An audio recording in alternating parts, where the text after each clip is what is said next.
इयत्ता दुसरीचा कृतीयुक्त शिक्षण हा उपक्रम आहे. चला बाजारात जाऊया.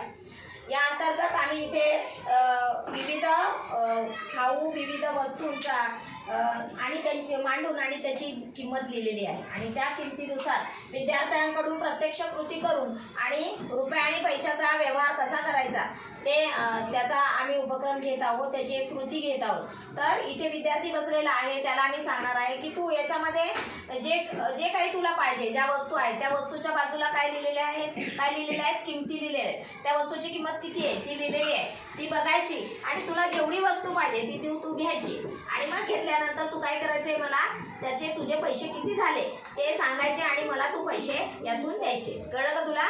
तुला आता जे पाहिजे ते तू एक एक वस्तू तुला घे. चला जवळ ये. हां, त्याच्या किमती बघून ठेवा, नंतर किमती बघ तू आणि मग तुला जी पाहिजे ती वस्तू घे. खेळणं पाहिजे तर खेळणं पण घेऊ शकतोस, खाऊ पाहिजे तर खाऊ पण घेऊ शकतोस. हां हां, अजून काय पाहिजे ते घे. अजून काय पाहिजे का तुला? हे पाहिजे का तुला चॉकलेट? हां हे घे. अजून बिस्किट वगैरे पाहिजे का?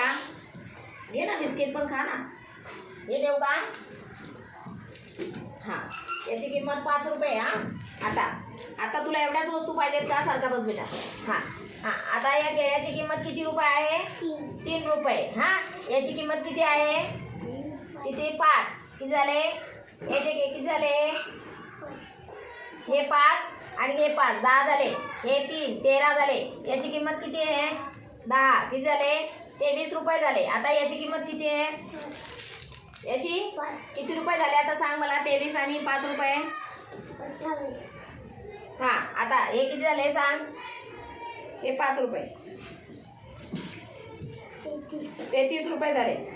आता तू 33 रुपयाची खरेदी केली ना, आता मला तू पैसे दे. 33 रुपये.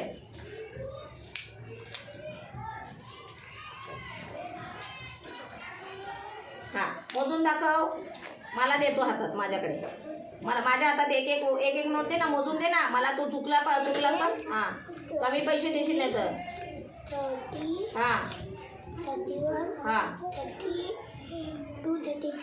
हां 33 म्हणजे ते किती रुपये दिलेस तुम्हाला? 33 रुपये. 10, 20, 30 आणि 1 31, 32 आणि 33. छान. Clap your hands. Very good.